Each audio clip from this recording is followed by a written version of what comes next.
बच्चों, कैसे हैं आप सब। आई होप आप बढ़िया होंगे और बढ़िया तरीके से ये सीरीज की फायदा और बेनिफिट ले रहे होंगे। तो चलिए शुरू करते हैं आज का लेक्चर। लेक्चर नंबर है हमारा 3। इस लेक्चर में बहुत सारी चीज को हम लोग कवर कर चुके हैं और आगे भी अब इस सीरीज को आगे बढ़ाते हुए कवर करेंगे। और आप लोग इस चैनल पर पहली बार आए हैं तो आप लोग इसको बढ़िया से प्यार बरसाइए और बढ़िया तरीके से सीखते रहिए। हम इसी तरह से सिखाते रहेंगे। आपको पता ही है कि नीट जेई का नीट का चैनल है और इस पर 2026 के बच्चों के लिए बहुत बढ़िया तरीके से या अन्य आगे भी जो कॉम्पिटिटिव एग्जाम है उसके लिए भी ये सीरीज क्या है बहुत बेनिफिशियल होगा। और क्लास 12 के बच्चों के लिए तो और ज्यादा क्या है बेनिफिट इससे मिलेगा। तो क्लास 12 ही नहीं सारे बच्चों के लिए है। तो चलिए शुरू करते हैं आज का लेक्चर। और my name is Pankaj Kashyap और देख रहे हैं आज का ये बढ़िया सा प्यारा सा। तो चलिए शुरू करते हैं और हमारा लेक्चर नंबर है 3। यहाँ पर लिख देते हैं। लेक्चर क्या है मेरे भाई? 3 है। अब देखिए कल हम क्या बोले थे। कल के बहुत सारी चीज को कवर कर लिए थे। कल वाले चीज में हम थोड़ी थोड़ी बातें करेंगे बट आज की एकदम सारे टॉपिक को बढ़िया तरीके से डिस्कस किया जाएगा। और हम डीएनए के हम साइज बात के बारे में हम डिस्कस कर लिए थे अबाउट डीएनए ह्यूमन डीएनए के साइज एंड जो बैक्टीरिया होते हैं बैक्टीरियोफेज होते हैं इन सबके डीएनए की साइज के बारे में हम डिस्कशन कर चुके थे। और in this session we are discussing lots of point. तो चलिए शुरू करते हैं। और इसमें आप जान लीजिए कि पहले हम डिस्कस क्या करेंगे। तो पहले हम डीएनए के बारे में बातें करेंगे। डीएनए क्या होता है। तो चलिए शुरू करते हैं डीएनए के बारे में। और डीएनए डीएनए क्या होता है आपको अब किस बच्चा को ये नहीं पता है कि डीएनए का फुल फॉर्म क्या होता है? डीएनए का फुल फॉर्म नहीं पता है तो आप लोग थोड़ी सी बढ़िया से पढ़ा करिए। लिख देते हैं फिर भी। डीएनए का फुल फॉर्म डीऑक्सी राइबोस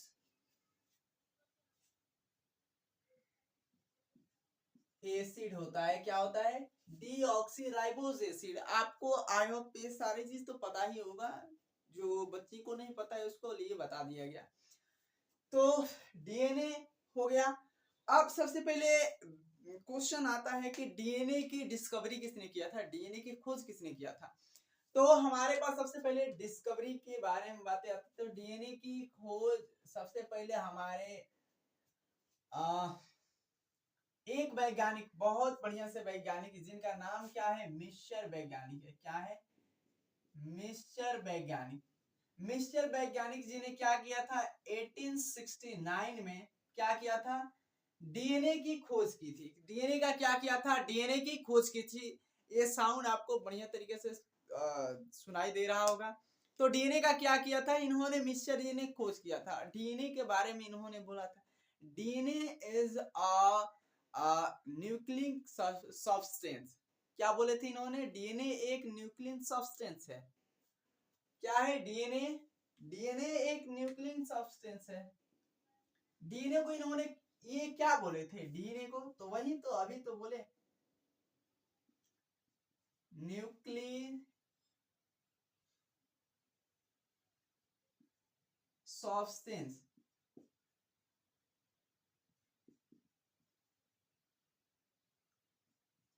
समझ में आ रहा है? अब देखो यहाँ पर 2 पॉइंट हम लिख दिए। अब यहाँ पर देखो ये क्या होता है? एसिडिक होता है। क्या होता है? दे आर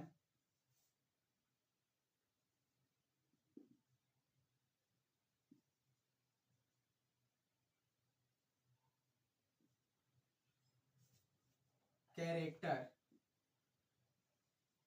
ये एसिडिक कैरेक्टर का होता है। तो ये सारे चीज आपको समझ में आ गया होगा और बढ़िया तरीके से मजेदार तरीके से हम बच्चे सबको थोड़ी सी इंटरटेनमेंट करने के भी क्या है कि चाहते हैं कि इंटरटेन कर ले बच्चे, हंस ले, खेल ले, पढ़ ले। बट ये आप लोगों को पता ही है कि जो एग्जाम आ रहा है अब इसमें थोड़ी सी इंटरटेन थोड़ी थोड़ी इंक्लूड किया जा रहा है, नहीं तो एग्जाम की जो टेम्परामेंट है देख रहे हैं कैसे हो रहा है, कैसे चल रहा है, तो आपको सारी चीज उसी वेज से बताया जा रहा है। तो यहाँ पर आपको डीएनए के बारे में सबसे पहले इतनी बातें तो पता ही होनी चाहिए। डीएनए क्या है? एक अम्लीय पदार्थ है। डीएनए क्या है? एक अम्लीय, ये एक अम्लीय पदार्थ है। ये अम्लीय पदार्थ है, एसिडिक सब्सटेंस है। क्या है? एसिडिक सब्सटेंस है, या ये जो अम्लीय कैरेक्टर का होता है, ये अम्लीय कैरेक्टर का होता है। आपको ये समझ में आ गया होगा। तो अब डीएनए के बारे में तो इतना पता हो गया। डीएनए के बारे में कोई यहाँ पर दिक्कत नहीं होनी चाहिए मेरे भाई। डीएनए के बारे में तो कोई दिक्कत होनी ही नहीं चाहिए, समझ में आ रहा है।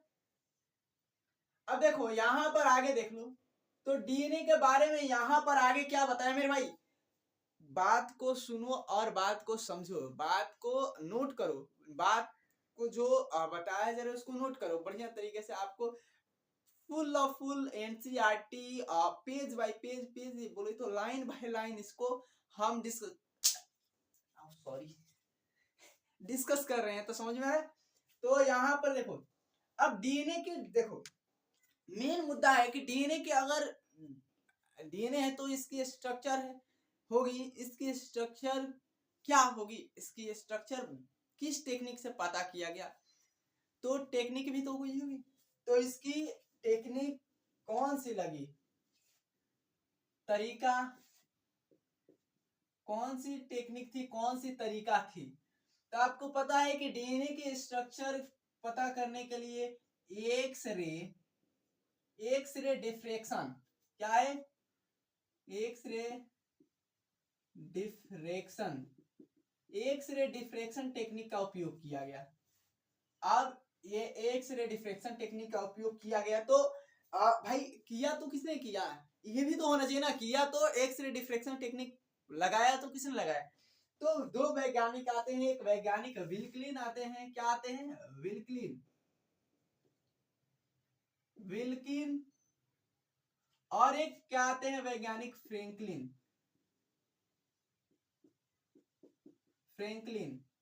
समझ में आ रहा है।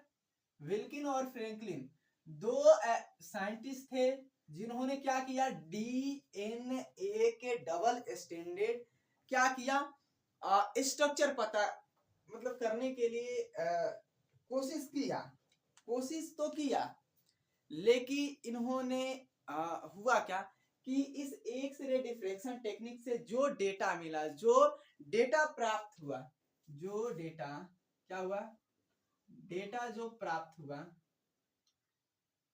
वो डेटा को इन लोगों ने समझ ही ना पाए। उस डेटा को इन लोगों ने समझ ही नहीं पाया कि है क्या। मान लो कि हम कुछ दे दे आपको, मान लो कि सबसे गधे बच्चे को दे दे, मान लो ये मार्कर दे दे, तो क्या मार्कर बच्चा क्या करेगा, देखेगा, अगर बढ़िया लगा तो फूल बनाएगा, माला बनाएगा, जो भी है, मतलब कि पेंटिंग करेगा, कहेगा ये तो मिल गया, ब्रश है, घर पेंट करेगा। तो वैसे नहीं थे वैज्ञानिक, बट वैज्ञानिक ठीक थे, इन्होंने एक्स-रे डिफ्रेक्शन टेक्निक का उपयोग किया, और ये जो डेटा आया इनको पता ही नहीं चला, मतलब उस डेटा को समझ ही नहीं पाए, समझ ही नहीं पाए। तो इनके डेटा का उपयोग कौन किया, तो इनके डेटा का उपयोग दो वैज्ञानिक आते हैं जो इनके डेटा का क्या किए, उपयोग किए, इनके डेटा का उपयोग करके और क्या किया, डीएनए का स्ट्रक्चर दिया। तो वैज्ञानिक कौन थे भाई, दो scientist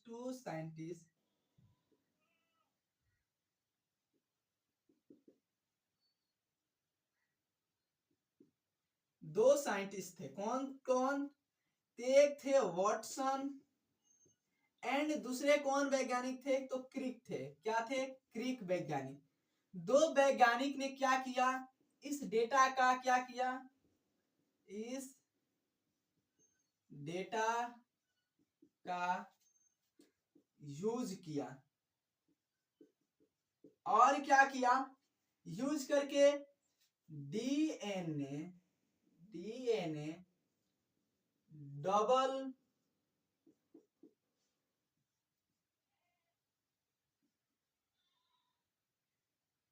double helix structure, double helix structure क्या किया इन्होंने दिया, क्या किया, डबल हेलिक्स स्ट्रक्चर दे दिया। देखो हिंदी मीडियम इंग्लिश मीडियम दोनों बच्चों के लिए सफिशिएंट है, दोनों बच्चों इसे पढ़ सकते हैं। आपसे पहले ही बोले हैं, अगर जो बच्चा नहीं देखा पिछला वीडियो तो पिछला वीडियो भी जाकर देख सकता है, उसको बढ़िया तरीके से बताया गया है। तो यहाँ पर सारा चीज आपको बताया जाएगा, हिंदी इंग्लिश दोनों मीडियम में बताया जाएगा। इन्होंने क्या किया, इस डेटा का उपयोग किया, इस डेटा का क्या किया, यूज किया, जो डेटा था उसका यूज कर लिया, यूज करके और इन्होंने क्या किया कि डीएनए का डबल हेलिक्स स्ट्रक्चर दे दिया, क्या किया, दे दिया। अब यहां तक तो मेरे भाई ये बातें समझ में आई होगी और ये दिमाग में जाकर ये हुआ होगा। तो इस सारी बात को आप लोग नोट कर लीजिए बढ़िया तरीके से और आपको और आगे थोड़ी सी बताया जाता है। तो यहाँ पर तो ये आई होप समझ में आ गया होगा कि डीएनए क्या है। डीएनए डीएनए एक न्यूक्लिन क्या है, सब्सटेंस है, न्यूक्लिन सब्सटेंस है। अब डीएनए अगर जिसको पता नहीं है तो डीएनए की जो फॉर्म क्या होते हैं, डीऑक्सीराइबोस न्यूक्लिक एसिड, आपको पहले भी बताया गया है। और इसकी डिस्कवरी किसने किया था, तो मिस्चर ने 1869 में। और डीएनए जो होता है वो एक अम्लीय पदार्थ होता है या एक एसिडिक सब्सटेंस होता है या अम्लीय होता है, अम्लीय कैरेक्टर का। फिर डीएनए का जो स्ट्रक्चर है पता तो करना होगा ना। डीएनए के दो वैज्ञानिक विल्कलिन और फ्रैंकलिन ने क्या किया, एक्स रे डिफ्रैक्शन टेक्निक का उपयोग किया, क्या किया, एक्स रे डिफ्रैक्शन टेक्निक का उपयोग किया। और टेक्निक का उपयोग करके क्या किया, जो डेटा आया उस डेटा को इन्होंने समझ ही नहीं पाए, इन वैज्ञानिक को समझ में नहीं आया। तो क्या किया, इस डेटा का उपयोग कौन किया, वाटसन और क्रिक, और इन्होंने उपयोग करके क्या किया, डीएनए का डबल हेलिक्स मॉडल क्या किया कि दे दिया। समझ में आ रहा है। तो ये हो गया होगा सारी चीजें, इसको मिटा दे। ओके चलो मेरे भाई, ये मिटा दे तो ठीक है। अब देखो डीएनए का डबल हेलिक्स मॉडल देख लेते हैं। डीएनए डबल हेलिक्स मॉडल क्या देख लेते हैं मेरे भाई, डीएनए डबल हेलिक्स मॉडल। तो डीएनए डी अबे तेरी DNA double helix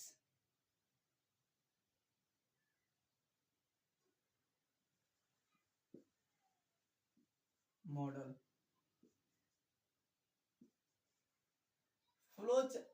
flow chart में बिल्कुल बताया जाएगा। समझ में आ रहा है। डीएनए डबल हेलिक्स मॉडल में सबसे पहले आपको डीएनए की स्ट्रक्चर बना दिया जाता है, उसके बाद देखकर आप समझ में आ जाएगा। डीएनए डबल हेलिक्स मॉडल के लिए आपको बना दिया जाता है यहाँ पर डीएनए की स्ट्रक्चर। मान लीजिए ये क्या है, हमारा एक डीएनए है, इतना बड़ा एक हमारा एक डीएनए है। समझ में आ रहा है। ओके हो गया ना। अब ये डीएनए है, डीएनए को तो हम बना दिए मेरे भाई। अब डीएनए को बना दिए तो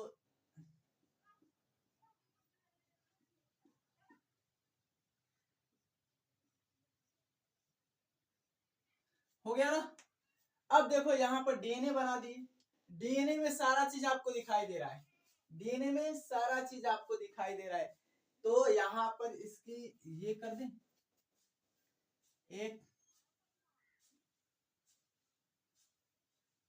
3 डैश से 5 डैश, एक क्या है 3 डैश से 5 डैश। अब देखो यहाँ पर तो समझ में आ गया होगा, ये सारे चीज क्लियर हो गई होगी कि डीएनए का जो स्टैंड होता है एक 3 से 5 होता है और एक 5 से 3 होता है। मतलब कि क्या होते हैं, ये एंटी पैरेलल होते हैं। क्या होते हैं? एंटी पैरेलल होते हैं, प्रति समानांतर होते हैं। ये क्या होते हैं कि समानांतर नहीं होते, पैरेलल नहीं होते, एक दूसरे के पैरेलल नहीं होते। पैरेलल मतलब कि एक समान। अब ये एंटी पैरेलल होते हैं। क्या होते हैं? पहले पहले लिखते हैं।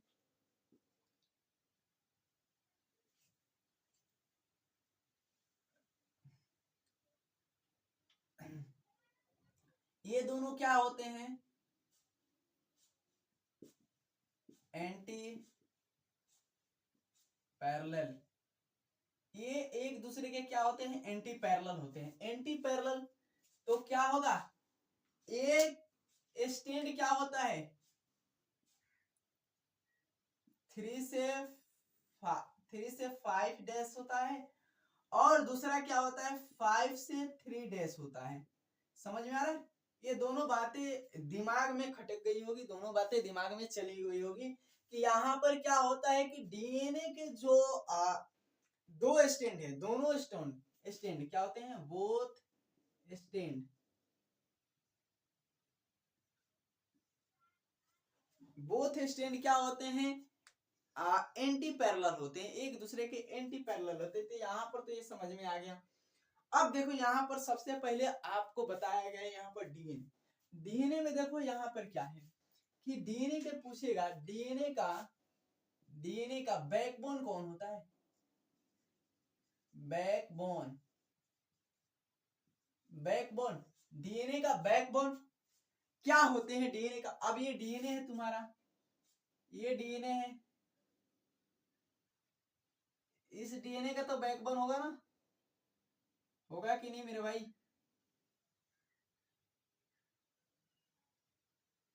ये ना बैकबोन है। अब ये डीएनए है, डीएनए का बैकबोन।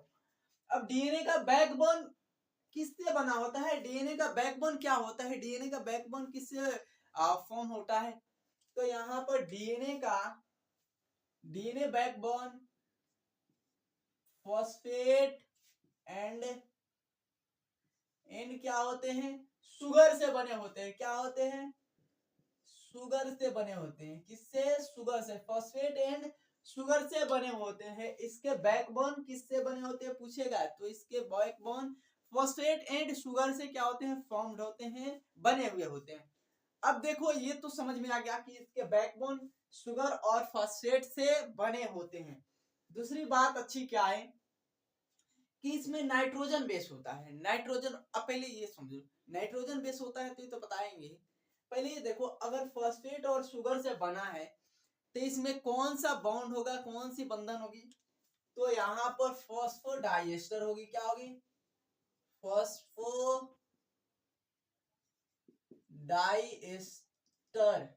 Phosphodiester bond. अब देखो यहाँ पर एक चीज बता देते हैं, पता होगा या नहीं होगा। फॉस्फोडाइएस्टर बॉन्ड को जोड़ने में कौन सी एंजाइम कौन सी एंजाइम क्या होती है, काम में आती है? कौन सी एंजाइम लगती है? तो यहाँ पर लिख लेना और याद कर लेना। फॉस्फोडाइएस्टर बॉन्ड को क्या करने में, जोड़ने में, समझ में आ रहा है? जोड़ने में लाइगेज एंजाइम क्या होती है? Ligase enzyme.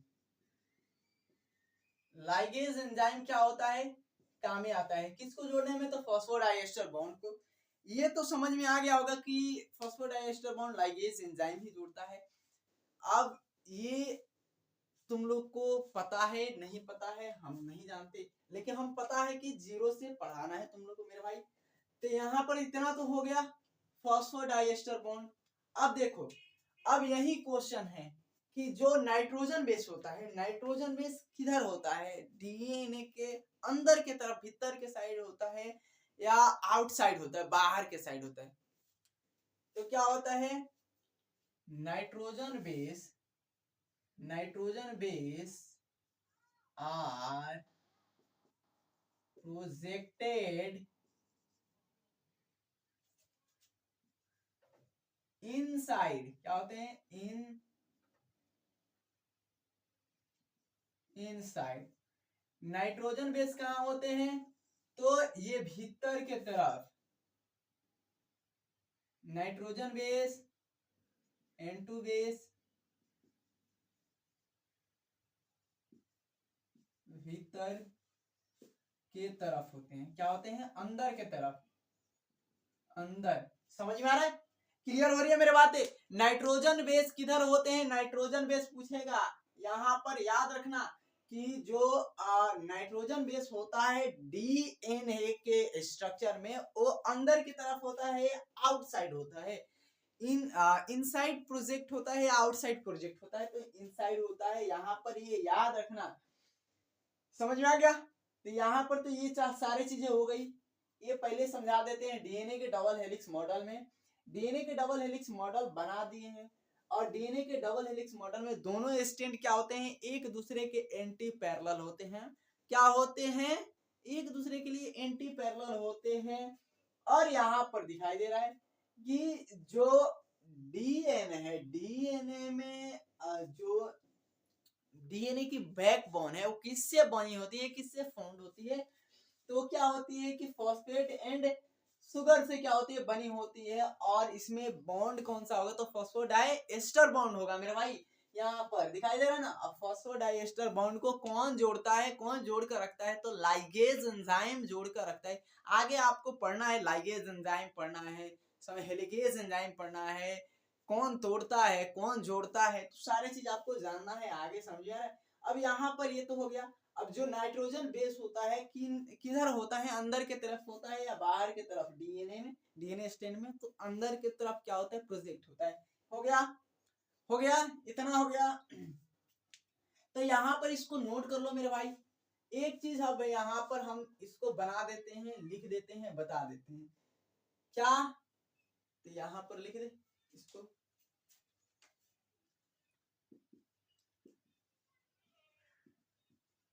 इसको हटा देते हैं, यहाँ पर लिख देते हैं।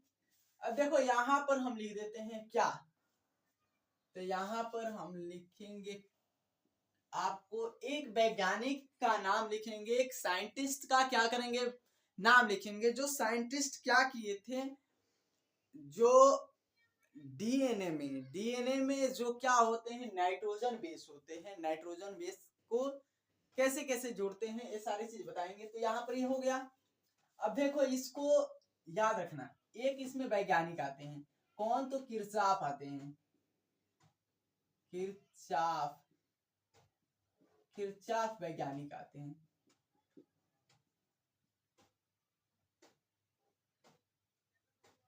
किरचॉफ वैज्ञानिक एक आते हैं, क्या आते हैं, किरचॉफ वैज्ञानिक। और किरचॉफ वैज्ञानिक किए क्या थे, तो किरचॉफ वैज्ञानिक आते हैं और किरचॉफ वैज्ञानिक क्या करते हैं, तो इन्होंने क्या किया कि बताया कि जो एडेनिन होता है थाइमिन के साथ जुड़ता है, और ग्वानिन होता है साइटोसिन के साथ जुड़ता है। तो ये किस में बताया, तो देखिएगा यहाँ पर लिखा होगा कि बेस पेयरिंग का रूल क्या होगा, बेस पेयरिंग रूल, क्या, बेस, अबे तेरी, base pairing, base pairing rule, base pairing rule किसने दिया था, बेस पेयरिंग रूल किसने दिया था, बेस पेयरिंग रूल किसने दिया था, तो किरचॉफ वैज्ञानिक ने। बोला क्या था किरचॉफ ने, तो बोला यही थे या बोले थे कि जो एडेनिन होता है वो डबल बॉन्ड के साथ थाइमिन के साथ जुड़ता है, जो एडेनिन होता है डबल बॉन्ड के साथ थाइमिन के साथ जुड़ता है। और जो क्या होता है कि साइटोसिन होता है वो ट्रिपल बॉन्ड के साथ गुआनिन के साथ जुड़ता है। क्या होता है, जो साइटोसिन होता है वो ट्रिपल बॉन्ड के साथ क्या होता है, गुआनिन के साथ जुड़ता है। ये तो हो गया कि जो बेस पेयरिंग लॉ है, बेस पेयरिंग रूल है, किसने दिया था, तो किरचॉफ वैज्ञानिक ने दिया था। और बोला क्या था, तो बोले थे कि जो एडेनिन होता है थाइमिन के साथ डबल बॉन्ड के साथ जुड़ते हैं, और जो साइटोसिन होता है गुआनिन के साथ सिंगल बॉन्ड के साथ जुड़ते हैं। अब ये जो बेस पेयरिंग रूल है, बेस पेयरिंग रूल से बहुत सारी फायदा है, बहुत सारे इससे बेनिफिट है। तो बेनिफिट भी कुछ लिख देते हैं, बेनिफिट भी कुछ बता देते हैं। जो बेस पेयरिंग रूल होता है ना, स्पेशली आपको अगर जो डीएनए है, डीएनए का अगर एक स्ट्रैंड का क्या है सीक्वेंस मालूम है, क्या है एक स्ट्रैंड का क्रम मालूम है, सीक्वेंस मालूम है, तो आप सेकेंड जो दूसरा स्ट्रैंड है उसकी सीक्वेंस आप बता सकते हैं, आप प्राप्त कर सकते हैं। समझ में आ रहा है? तो बस यही है, कुछ नहीं है इसकी बेनिफिट। हाँ, ये रूल आने के बाद ही हुआ। क्या हुआ? ये जो रूल था बेस पेयरिंग का, ये रूल आने के बाद ही ये जो स्ट्रेन का सीक्वेंस है आप मालूम किए। समझ में आ रहा है? तो देखो एक सीक्वेंस बना देते हैं, यहाँ पर बना दिए ना, डीएनए का एक सीक्वेंस बना दिए, डीएनए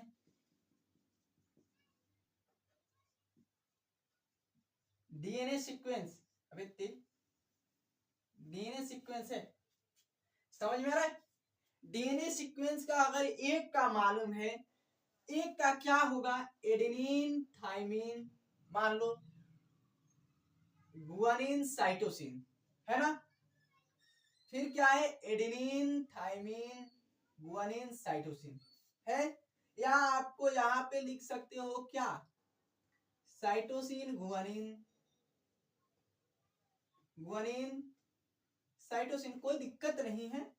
अब देखो एक सीक्वेंस का एक स्ट्रैंड का क्रम मालूम है, मान लो ये 5 डेज से 3 डेज का सीक्वेंस है, क्या है 5 डेज से 3 डेज का सीक्वेंस है, तो सेकेंड का बता सकते हो, सेकेंड का क्या होगा? तो देखना बोले हैं कि ये क्या होते हैं, एक दूसरे के एंटी पैरेलल होते हैं। एंटी पैरेलल मतलब अगर ये होगा, अभी तेरी इतना टेढ़ा कैसे हो गया, ये होगा, ओफो,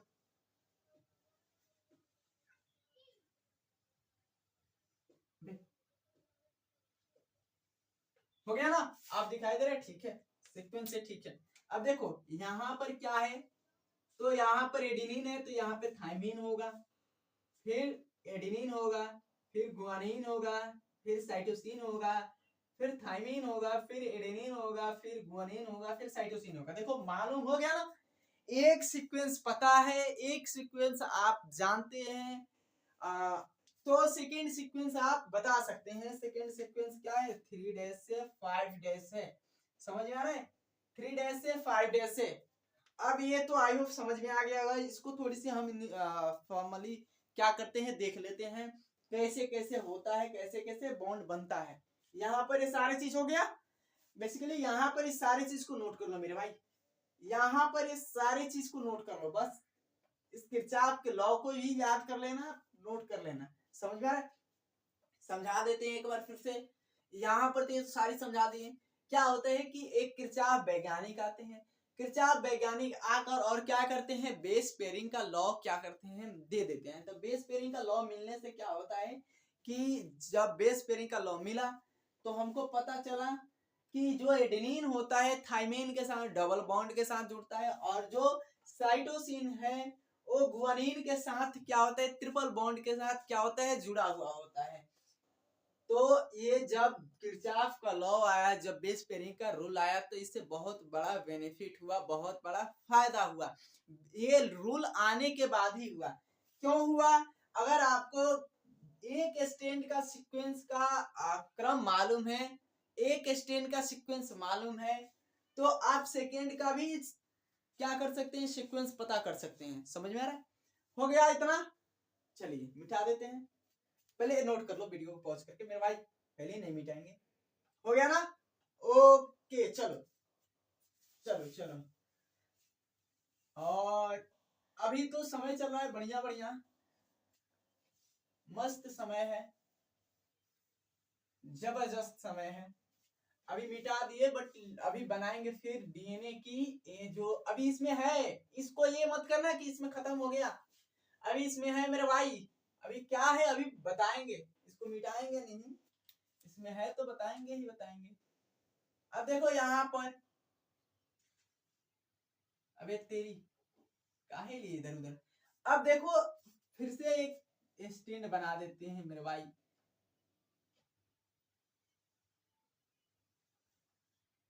हो गया ना? ओके। अब देखो यहाँ पर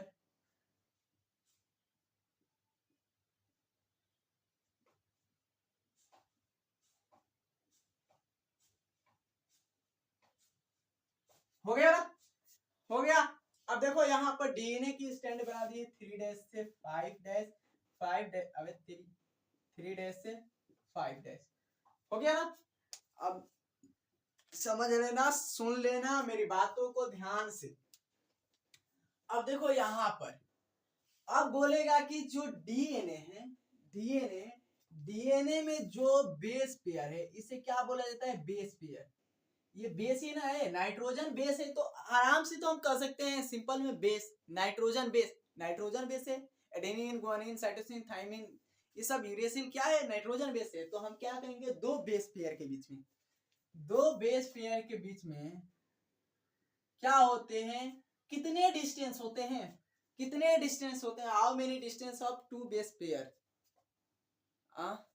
mid in two base pair, कितने डिस्टेंस होते हैं। तो बताना इजी हो जाएगा। यहाँ पर क्या होते हैं, तो अबे 3 कल ही तो फिल किए थे, 3.4 क्या होते हैं, एंगस्ट्रॉम। अगर वही नैनोमीटर में पूछे, नैनोमीटर, अभी तो यहाँ पर 0.4 नैनोमीटर, 0.4 नैनोमीटर होते हैं टू बेस पेयर के बीच की डिस्टेंस। क्या होते हैं, two base pair, two base pair mid distance. समझ में आ रहा है मेरे भाई, ये सारे चीज क्लियर हो रही है। Two base pair mid distance कितनी होती है, तो इतना होता है। अब ये दिखाई दे रहा है तुमको, ये दिखाई दे रहा है, कंप्लीटली 1 टर्न, कंप्लीटली 1 टर्न में कितने बेस पेयर होते हैं, कंप्लीटली 1 टर्न में, एक घुमा में, तभी ना एक हेलिक्स बनेगा, तभी क्या होते हैं, कितने बेस पेयर होते हैं, कितने होते हैं बताना। तो यहाँ पर कंप्लीटली 1 टर्न में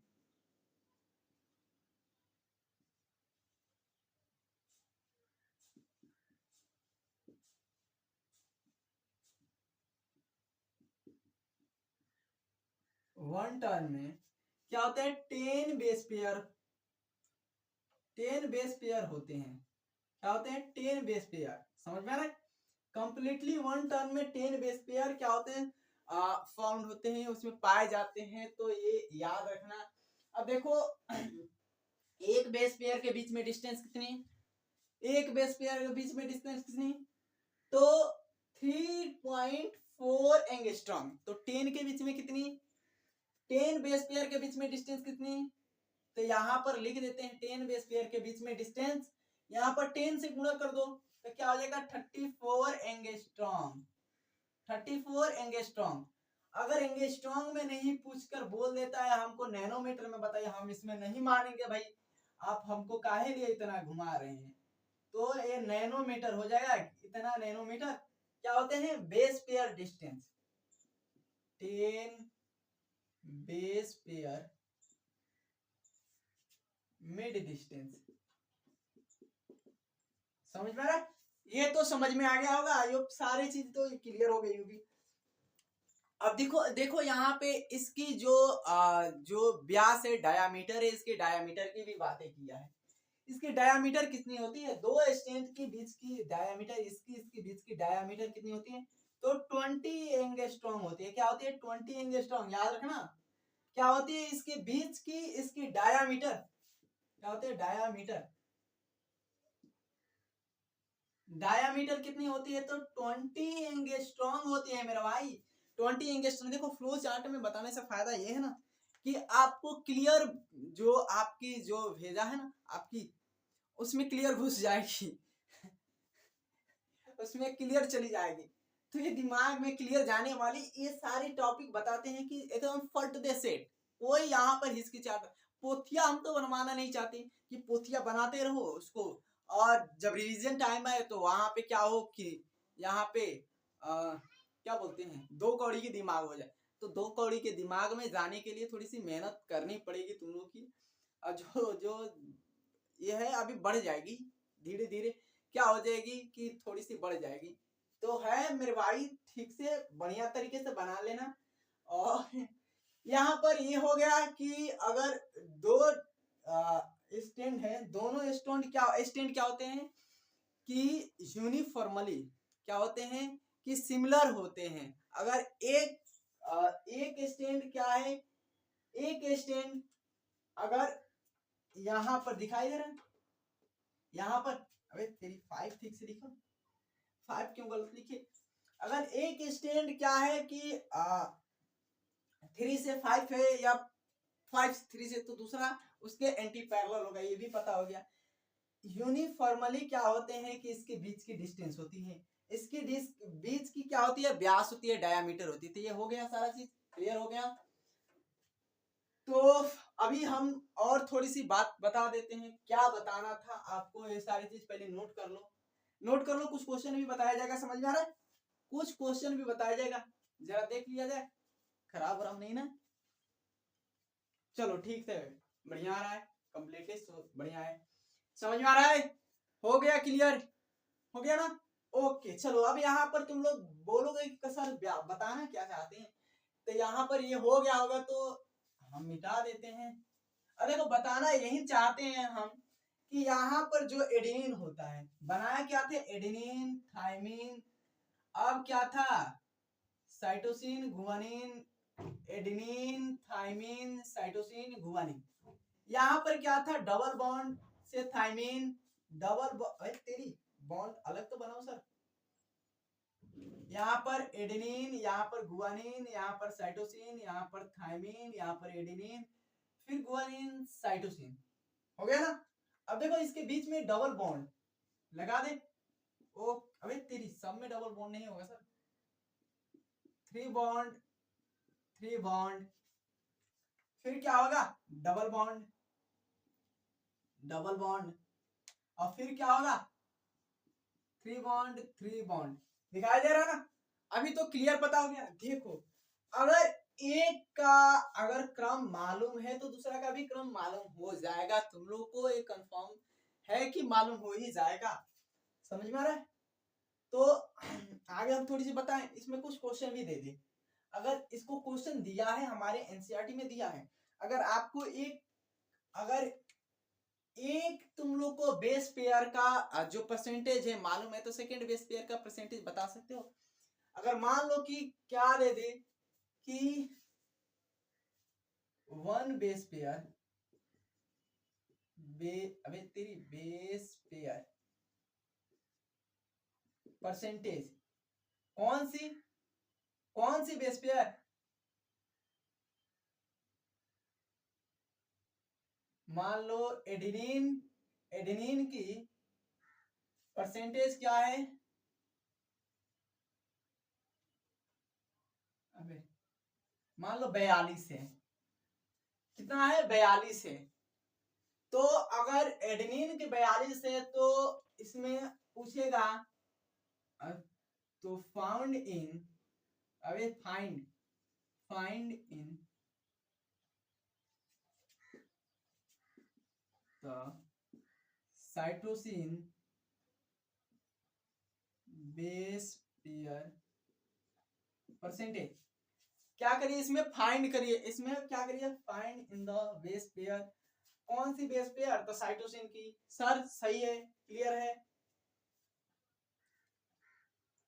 इस क्वेश्चन में टोटली सारा चीज क्लियर हो गया होगा।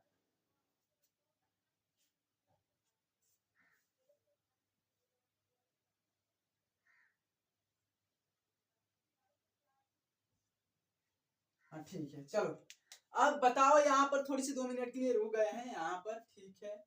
अब देखो यहाँ पर इसका दिया है 42, तो मतलब कि यहाँ पर दिखाई दे रहा है एडेनिन है, तो 42 इसके जस्ट होगा, इक्वल होगा। तो एडेनिन क्या है, तो 42 है परसेंटेज, तो थाइमिन भी क्या होगा, 42 होगा, इक्वल कर लो 84%, मतलब कि थाइमिन 84, और बचा कितना, तो 60%, कितना, तो 16% बचा। 16 में 8% क्या होगा, 8% answer will be right, answer क्या होगा, 8% होगा। किसका? तो साइटोसिन का। ऐसे क्वेश्चन करेगा और ऐसे क्वेश्चन करेगा तो समझ लेना मेरे भाई बन जाना चाहिए, क्लियर हो जाना चाहिए। हो गया? ये सारे चीज क्लियर हो गया मेरे भाई? क्लियर हुआ कि नहीं? देखो अगर एक बेस पेयर की दिया है तो दूसरे बेस पेयर की भी निकाल सकते हैं। अब कहोगे सर यहाँ पर तो क्या दिया है कि ट्रिपल बॉन्ड है, डबल बॉन्ड, तो बॉन्डिंग उसकी उसके ऊपर निर्भर करेगा। जो बेस है बेस के ऊपर, नाइट्रोजन बेस के ऊपर निर्भर करेगा कैसे बॉन्ड करेगा, कैसे बॉन्ड बनाएगा। तो आगे हम इसको देखेंगे, अभी तो आगे है ही, बहुत सारा चीज पढ़ना है। तो ये हो गया, ये सारा चीज हो गया, क्लियर हुआ। अगर देखो यहाँ पे क्वेश्चन क्या कर दें कि एडेनिन, थाइमिन, गुआनिन, साइटोसिन सबकी अलग अलग दे दे। मान लो 20%, 40%,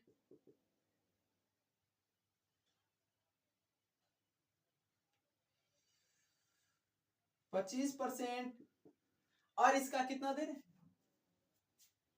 15%। हो गया ना?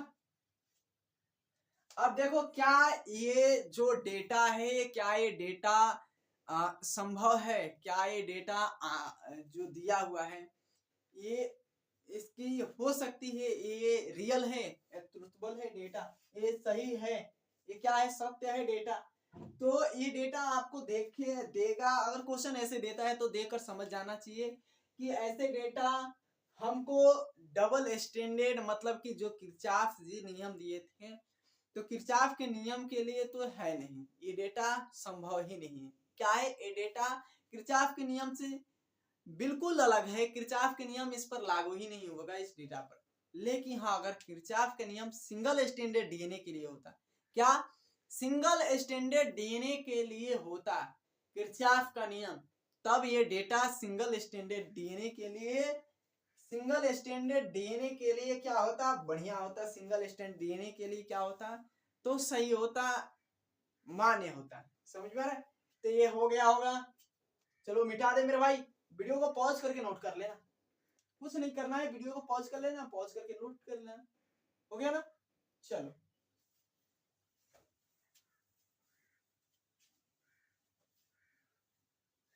अब सेंट्रल डॉगमा बता दिया जाए कि कल के लिए सेंट्रल डॉगमा, सेंट्रल डॉगमा बता दिया जाएगा और सेंट्रल डॉगमा के मॉडिफिकेशन सारी चीज इसको कल डिस्कस किया जाएगा। फिर कहीं हो सकता है सेंट्रल डॉगमा आपको क्या पढ़ना है? सेंट्रल डॉगमा तो आगे भी है। सेंट्रल डॉगमा में क्या होता है कि डीएनए से डीएनए बनना, रेप्लिकेशन, डीएनए से आरएनए बनना, क्या होता है बोलो, क्या होता है? ट्रांसक्रिप्शन। और डीएनए से प्रोटीन बनना क्या कहलाता है? तो ट्रांसलेशन। समझ में? और वहीं अगर डीएनए से क्या बन रहा है? उल्टा बन रहा है। डीएनए से क्या बन रहा है? सॉरी, आरएनए से डीएनए बन रहा है, तो इसे क्या बोलेंगे? जरा कमेंट, अगर किताब पढ़े रहे हो तो किताब को पढ़ो मेरे भाई, और बकैती थोड़ी सी कम करो। बढ़िया लगे वीडियो तो इसको लाइक करो, भर भर के बढ़िया से प्यार दो कि हमको भी अच्छा लगे। और चलिए मिलते हैं नेक्स्ट वीडियो में, और नमस्कार, मतलब कि क्या, जय हिंद।